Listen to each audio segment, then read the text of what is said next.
आज आपण जाणून घेणार आहोत महाराष्ट्रातील अष्टविनायकांची उद्भव कथा, ज्या 8 स्वयंभू गणेश मूर्तींनी भक्तांच्या जीवनात श्रद्धा, शक्ती आणि सिद्धी आणली।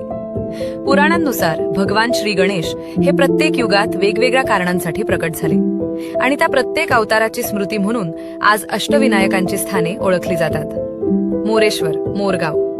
सर्वांत पहिले दर्शन घडते मोरेश्वराचे। सिंधू नावाच्या असुराचा वध करण्यासाठी भगवान गणेश मोरावर आरूढ होऊन येथे प्रकट झाले, म्हणून या ठिकाणी गणेशाला मोरगावचा मोरेश्वर म्हणून ओळखले जाते। सिद्धिविनायक, सिद्धटेक। येथे श्री गणेशाने भगवान विष्णूंना मधुकैटभ राक्षसांचा वध करण्यासाठी सिद्धी प्रदान केली, म्हणून हे स्थान सिद्धटेकचा सिद्धिविनायक म्हणून प्रसिद्ध झाले। बल्लाळेश्वर, पाली। हा एकमेव गणपती आहे जो भक्ताच्या नावावरून ओळखला जातो।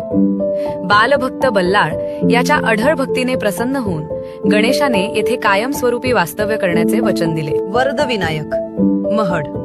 येथे गणेशाने ऋषी गृत्समद यांना वरदान दिले, म्हणून हा गणपती वर देणारा वरदविनायक म्हणून ओळखला जातो। येथे दिवस रात्र अखंड दीप प्रज्वलित असतो। चिंतामणी, थेऊर। राजा अभिजिताच्या चिंता दूर करण्यासाठी श्री गणेश येथे प्रकट झाले, म्हणून हे स्थान चिंतामणी, चिंता हरवणारा गणपती म्हणून प्रसिद्ध आहे।